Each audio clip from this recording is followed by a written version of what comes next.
Sí. Buenos días, hermanos, Dios les bendiga. ¿Pueden tomar asiento?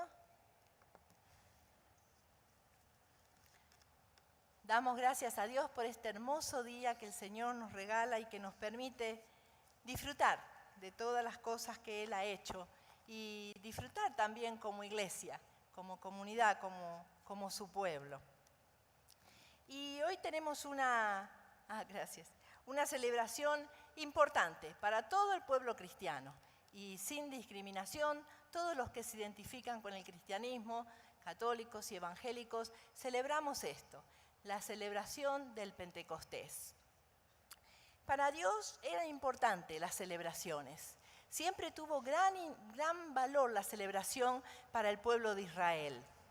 Y entendemos que Dios quería que el pueblo celebrara para que no se olvidaran de las maravillas que Dios hacía con ellos. Dios quería que el pueblo tuviera presente cada cosa que Dios hacía en sus vidas. Y por eso les pedía que recuerden, por eso les decía, años tras años celebren, y al celebrar recuerden qué fue lo que sucedió. ¿Por qué están celebrando? Enseñen a los niños, a los jóvenes, recuérdenle qué es lo que se está celebrando. Entonces la celebración es importante porque Dios nos manda a recordar lo que Él ha hecho. Cuando celebramos los cumpleaños, ¿verdad? Celebramos y agradecemos a Dios un año más de vida y lo que Dios hizo en ese año. Qué hermoso es ver que Dios nos ha bendecido, nos ha acompañado un año más y nos ha permitido ver su gracia día con día. Celebrar y recordar las maravillas de Dios. Hoy las celebraciones son diferentes a las del Antiguo Testamento, pero no están desconectadas, vienen relacionadas. Estas tienen un nuevo y valioso significado que nosotros marcamos cada año.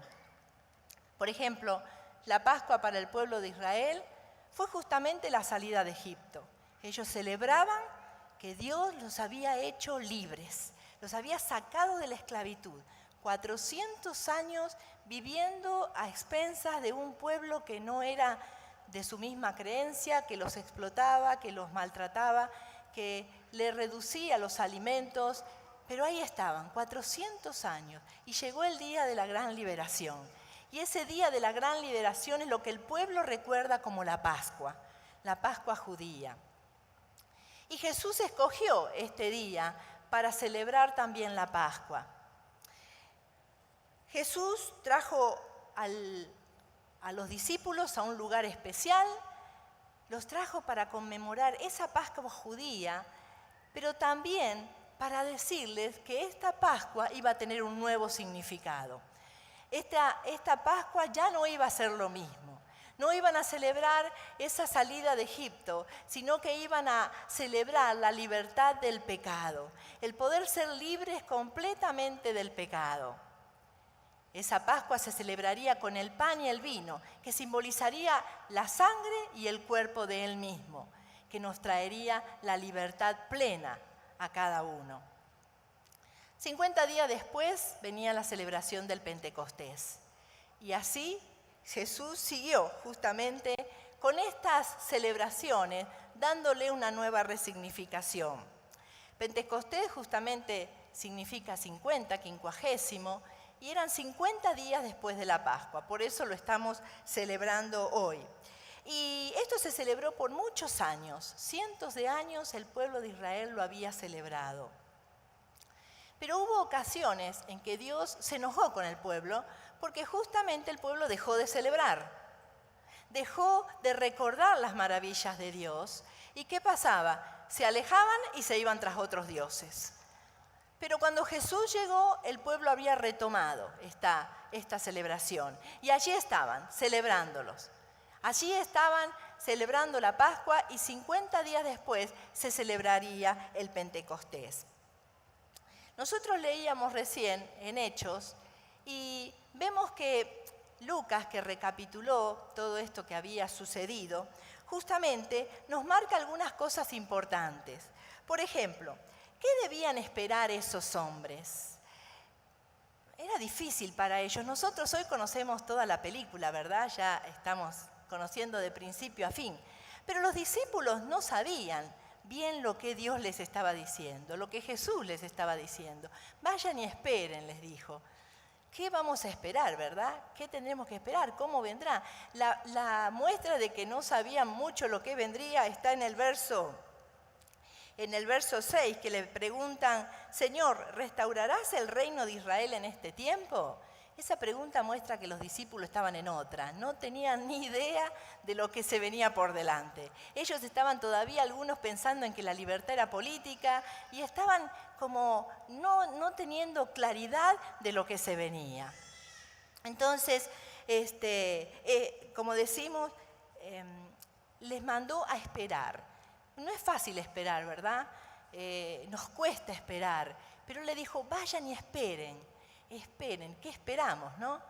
Esperen. ¿Y cuántos días esperarían? Pentecostés era 50 días después de la Pascua y según nos dice el pasaje, ellos estuvieron 40 días, Jesús se les presentó a los discípulos después de su muerte. O sea que si Jesús se les presentó 40 días y después de los 40 días los mandó a Jerusalén a que esperen, fueron 10 días más o menos lo que ellos tuvieron que estar esperando. Esperar, como cristianos nos cuesta esperar. Cuando nos dicen, bueno, esperen, tengan paciencia. Ay, eso sí que es difícil, ¿no? Yo creo que ustedes también lo acabamos de experimentar con nuestra llegada, ¿no? Qué difícil que era esperar. Y cuando pensábamos que íbamos a venir en febrero y no se podía, y en marzo y hay que esperar, y allá los hermanos nos decían, bueno, el tiempo es de Dios, y sí, amén, decíamos el tiempo de Dios, pero uno siempre está con eso, ¿no? Que bueno, ¿cuándo nos vamos a ir? Pero Dios tiene ese día. Y ellos me decían eso y yo me lo repetía y lo repetíamos nosotros. Dios tiene el día exacto. Dios tiene el día exacto.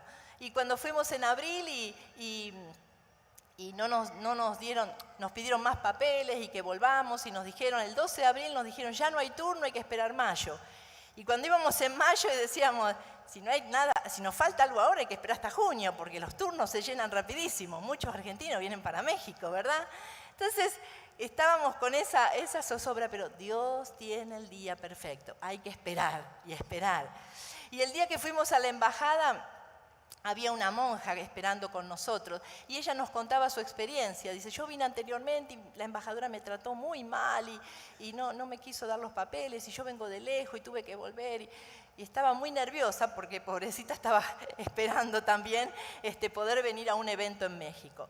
Y salió la embajadora muy enojada a retar a los policías porque no dejaban entrar a alguien. Y cuando la vimos estaba brava la mujer. Dijimos, esta nos va a entrevistar a nosotros. Sonamos, ¿verdad? Nos va a mandar hasta agosto. Pero ahí estaba, ¿no? Entonces la mujer peleaba y que no, dejen entrar. Bueno, dijimos, Señor, estamos en tus manos. Tú tienes el día exacto.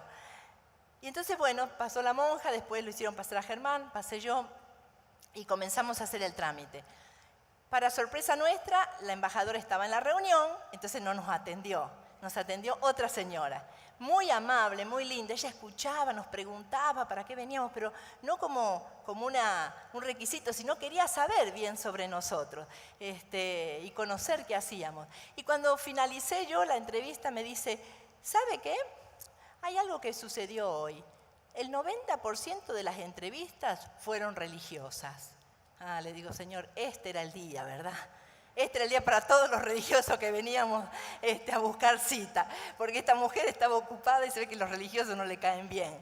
Entonces, ese era el día realmente que Dios tenía. Y bueno, llegó, pero nos cuesta esperar. Siempre estamos pensando y si será, no será, y estamos pendientes de eso. Y así estaban los discípulos, 10 días esperando allí a ver qué sucedía. Solo el mandato era oren y estén juntos allí. Entonces, la palabra de Dios nos dice que fueron 10 días más o menos. Ahora, ¿cómo debían esperar ellos? Hay algo interesante que les marcó Jesús. Muy pocas cosas les dijo, pero sí hay algo que les dijo, y en el verso 4 dice, estando juntos, les mandó que no se fueran de Jerusalén.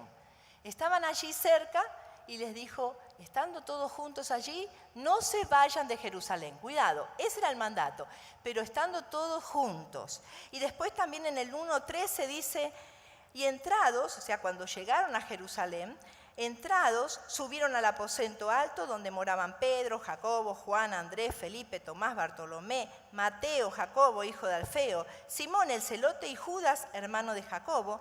Todos estos perseveraban unánimes en oración y ruego con las mujeres y con María, la madre de Jesús, y con sus hermanos. Entonces, algo importante allí es que no solo tenían que estar en Jerusalén, sino que tenían que estar unidos en oración. Unánimes. ¿Qué palabra esa? Unánime. ¿Saben que el diccionario nos dice que esta palabra unánime significa que es común a todos los miembros del grupo o personas, que tiene la misma opinión o el mismo sentimiento sobre algo? ¿Hoy estamos unánimes aquí? Amén, ¿verdad? Estamos unánimes, estamos buscando de Dios, estamos adorando a Dios, estamos esperando a ver qué tiene Dios para nosotros hoy.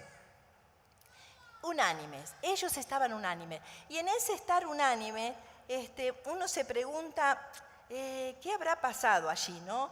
¿Qué pasaría en esos días? Había algunos que quizás, como dice el dicho, se masticaban pero no se tragaban, ¿verdad? Estaban ahí y sí, quizá la relación no era muy buena, había roces entre ellos, había un cobrador de impuestos que nadie lo quería, había pescadores que eran sencillos. ¿Qué pasaría entre ellos? Tenían que estar todos allí unánimes, mantener ese mismo espíritu. Quizás ese tiempo les sirvió para hablar, para acercarse, para conocerse más, para conocer el corazón del otro. Vieron que a veces hay personas que uno las ve, entran, salen y no, hola, chao, nada más. Pero cuando interioriza y conoce sus testimonios, conoce su vida, es como que le empezamos a ver diferente. Es como que, mira qué lindo testimonio, qué fuerte lo que pasó, lo que sucedió, cómo llegó a esta iglesia. Empezamos a conocer las historias. Y ahí podía pasar eso. Entre ellos, ahí estaban, más de 100 personas reunidas. Algunos saldrían a hacer diligencias, volverían, pero ahí estaban, orando, buscando la presencia de Dios. Y Dios obraba en ese momento en medio de ellos. El convivir con otros nos ayuda a poder acercarnos y a poder hacer que esta comunión sea más efectiva. Pero también nos dice que esto era algo que significaba para todos, pero también había un significado especial para cada uno de ellos. Si vamos al capítulo 2, el verso 2 y 3, dice, y de repente vino del cielo un estruendo como de un viento recio que soplaba, el cual llenó toda la casa donde estaban sentados, y se les aparecieron lenguas repartidas como de fuego, asentándose sobre cada uno de ellos. Cada uno de ellos. Sí iban a estar juntos, pero esta experiencia iba a ser también personal.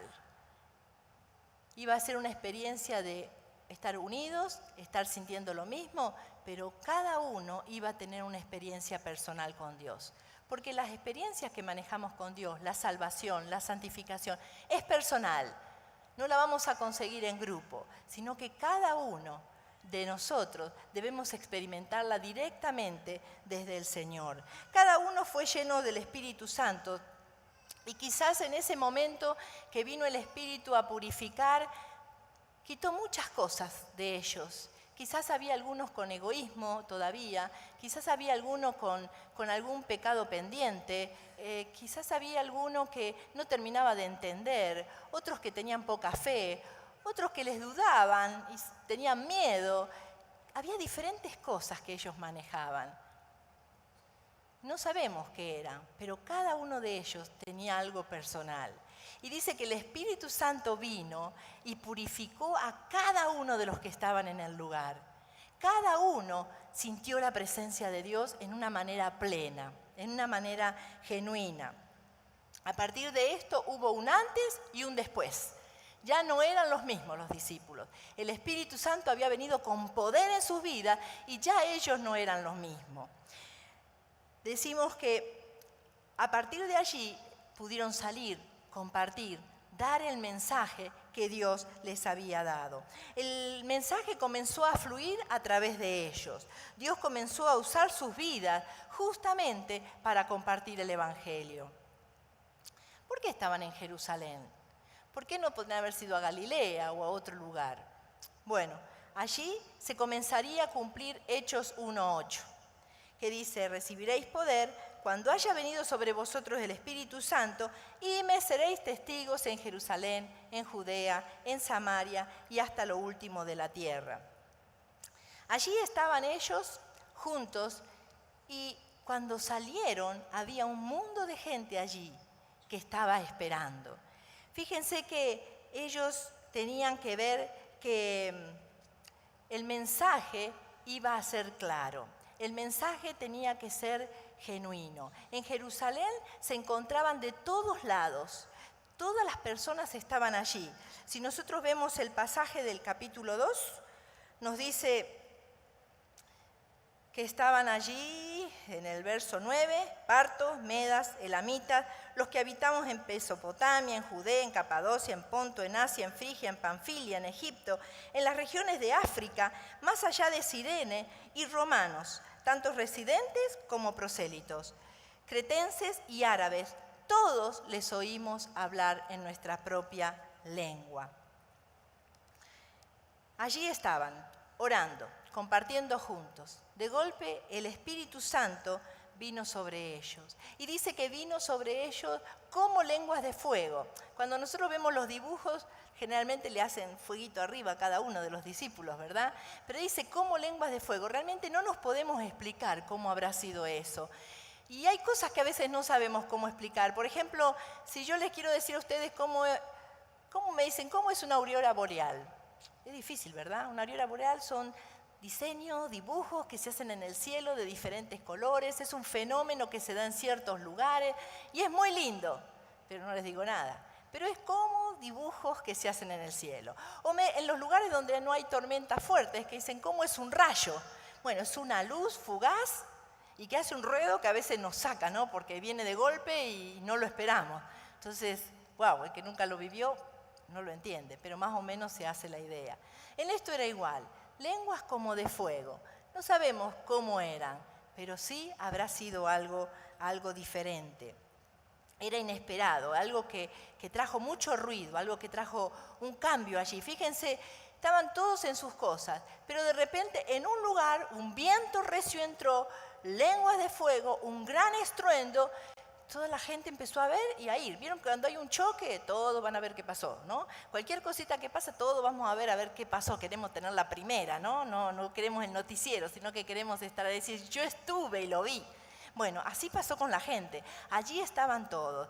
Y imagínense ustedes como un fenómeno grande como, por ejemplo, bueno, acá cuando es el 15 de septiembre, ¿verdad? Que se reúnen y dan el grito de independencia y hay mucha gente. Y a veces la gente está en otra, pero de golpe todos se unen y ahí están y ahí puede darse el mensaje. Así era en esto. Todos estaban allí dispersos, pero en un lugar se dio el estruendo, se dio esta manifestación y dice que todos venían a ver qué pasaba. Todos querían saber qué sucedía. Entonces, lo inesperado pasó. El ruido fue tan grande, como decimos, que no solo todos vinieron ahí a ver, sino que quedaron expuestos a hablar lo que había sucedido. No tenían otra, porque Dios les trajo a toda la gente ahí para que ellos pudieran dar el mensaje. No tuvieron que ir a recorrer casa por casa para explicar o convocarlos a una reunión. No, dice que claro, la gente vino a ver qué pasaba. Y entonces allí ellos pudieron salir y compartir.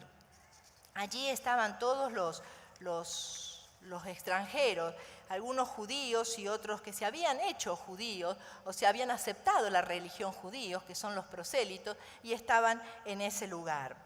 Los discípulos debían salir, no debían guardarse nada. No debían perder esa oportunidad grandiosa de hablar a todos. Como decían, me serán testigos en Jerusalén, Judea, Samaria. Ahí estaban todos, hasta los de África, los de Arabia, todos estaban allí. Había que dar el mensaje, no se podían callar, tenían que salir y darlo. ¡Qué tremendo! ¿Y de qué iban a hablar? De la economía, de que todo estaba mal, de que hace mucho calor, de que cómo cambia el clima. ¿Eso iban a hablar? No. Y ellos tenían problemas, igual que nosotros hoy. Ellos tenían problemas de impuestos agravados, tenían problemas de falta de alimentación, tenían problemas sociales.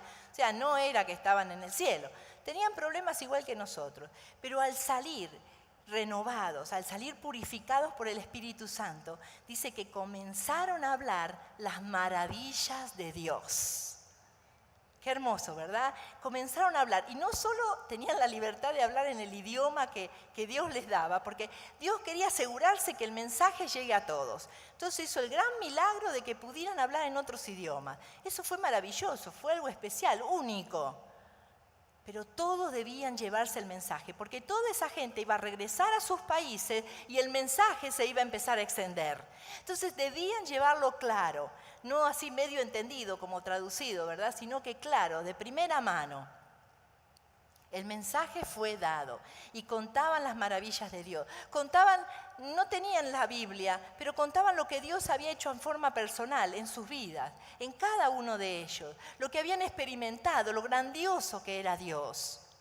Lo grandioso que era Dios para ellos. Lo que habían vivido en ese momento. Tenían que proclamar el mensaje. Tenían que dar el mensaje a otros. Y dice que algunos se burlaban, no entendían, pero no importa, ellos seguían dándolo. Ellos tenían que proclamar el mensaje de Dios. Y en el día de hoy, en este Pentecostés, quisiéramos llevarnos esto a nuestros hogares. Hay que compartir el mensaje de Dios. Estamos aquí y vamos a orar, y vamos a buscar del Señor más, y vamos a recibir su presencia. Y no importa lo que hayamos hecho, el Espíritu de Dios está aquí como decía, para consolar si tenemos alguna angustia, alguna tristeza. Está aquí para purificar si estamos en pecado, si hay pecados que nos cuestan soltar. Si está aquí para guiarnos si queremos que tomar decisiones. El Espíritu de Dios está aquí como estuvo en el Pentecostés y quiere trabajar en cada uno de nosotros. ¿Para qué? Para que salgamos y proclamemos las maravillas de Dios. Amén, ¿verdad? Qué lindo salir y proclamar. Y algunos dicen, yo no sé qué decir, no conozco mucho la Biblia. No importa, hermano, cuente lo que Dios hizo en su vida. No importa si no sabe Juan 3:16, Romanos 5:8. Cuente la maravilla que Dios hizo en su vida. Saben que a veces la gente no quiere escuchar de la Biblia porque algunos ni creen en la Biblia. No, la Biblia la escribieron los hombres. Entonces no importa, no creerán en la Biblia, pero nadie puede negar lo que Dios hace en nuestras vidas. Nadie puede negar las maravillas de Dios en nuestras vidas, porque son nuestras, experimentadas y vividas por cada uno de nosotros. ¿Quién las puede negar? Pueden negar lo que quieran, pero la experiencia que vivimos en Cristo, nadie la puede negar. Por eso es importante que busquemos de Dios. Por eso es importante que su Espíritu nos llene, nos dé ese poder y podamos salir y transformar este mundo. Podamos salir y hacer que Tuxtla sea diferente. Que Tuxtla reciba de primera mano la palabra de Dios. Y que realmente podamos transformarla. Hoy es el día. Hoy es el día como fue el día de Pentecostés, como fue el día de la embajada. Hoy es el día que Dios tiene para nosotros. Y podemos comenzar buscándole. Como podemos decir, Señor, quiero más de ti. Como lo cantamos muchas veces. Señor, cámbiame, renuévame, transfórmame. Hay cosas en mi vida que todavía necesito mejorar, necesito arreglar. Hoy es el día, hermanos. No deje para mañana, no sabemos lo que va a pasar mañana. Mañana vendrá otra cosa. Hagámoslo hoy, porque hoy el Señor nos está llamando a buscarle, a buscar su presencia, a buscar su purificación en nuestras vidas, a ser renovados y transformados para su gloria. ¿Queremos hacer eso hoy?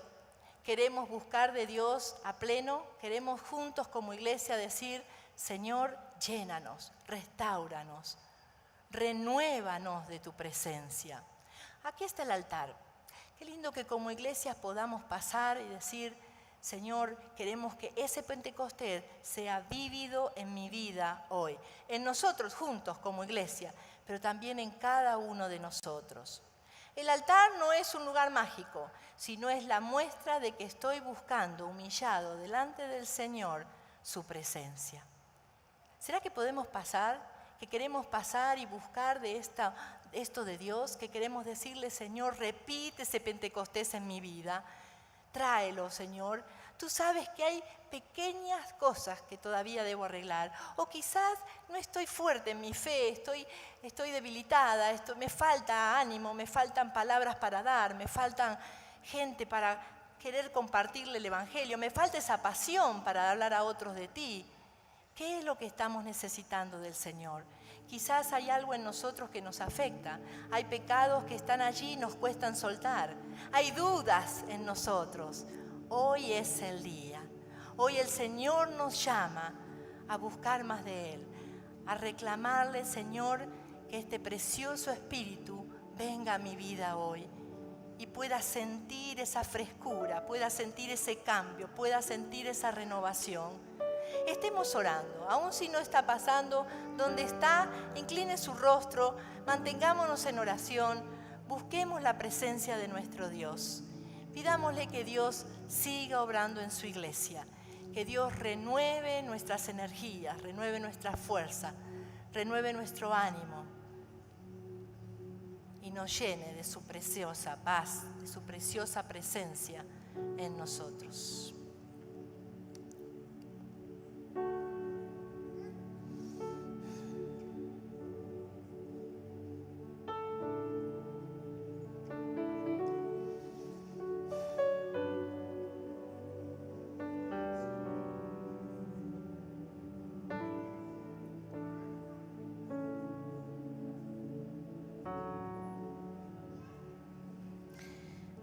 Querido Dios, te damos gracias por esta nueva oportunidad, Señor. Gracias porque sabemos que en ti podemos encontrar ese socorro, esa ayuda, esa libertad que viniste a traernos. Gracias, Señor, por tu misericordia, por tu amor, por el regalo de la salvación. Gracias por cada uno de los que estamos aquí, buscándote, unidos, juntos en un mismo sentir.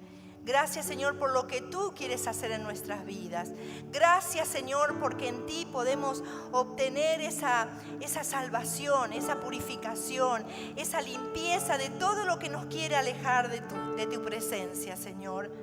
Bendice cada uno de mis hermanos en esta mañana. Que tu Espíritu sea derramado con poder, que tu Espíritu sea derramado en cada uno de nosotros, Señor. Mira tú lo que tienes que cambiar, lo que tienes que quitar. Muéstranos, Señor, para hacernos conscientes de qué cosas nos están alejando de ti, qué cosas no nos permiten avanzar, qué cosas no hacen que nuestro trabajo dé el fruto que debe dar. Bendícenos, Señor. Mira nuestros corazones. Que tu Espíritu esté llegando con poder, Señor. No somos nosotros, no es el altar, no es la oración, sino es tu precioso poder, tu Santo Espíritu, el que puede y quiere obrar en cada uno de nosotros. Haz que nos levantemos de este lugar diferentes, Señor, comprometidos, consagrados, deseosos de seguir buscándote cada día, para poder seguir viviendo en tu presencia, para salir y compartir el Evangelio, hablar las maravillas que tú haces en nosotros, las maravillas que tú haces en medio de tu pueblo. Trata con cada uno de una manera especial, Señor, como solo tú sabes hacerlo. Bendícenos en esta mañana y ayúdanos, Dios, a levantarnos de este lugar, comprendiendo, aceptando, sintiendo tu presencia, Señor, y tomando el desafío de poder vivir estas vidas santas, comprometidas, y compartirlas con tantos que están allí afuera que todavía no la tienen. Úsanos, Señor, suelta nuestras lenguas, danos palabra, danos gracia para hablar de ti. En tu nombre, Jesucristo, en tu santo nombre, pedimos todo. Amén. Dios les bendiga, hermanos, a cada uno de ustedes. El Señor les dé de acuerdo a sus corazones lo que necesiten. Y voy a dejarles un desafío para la semana. Anímese a hablar del Señor. Mínimo 2 personas nuevas que se encuentre comparta las maravillas de Dios. No se calle. Acuérdese de este desafío y cuando esté con el almacenero, el verdulero, un vecino, donde esté estudiando, donde esté trabajando, anímese y comparta las maravillas de nuestro Dios. Un gran desafío. 2 personas mínimo, ¿verdad? Y adelante. El Señor los bendiga y su Espíritu les acompaña y les guíe siempre.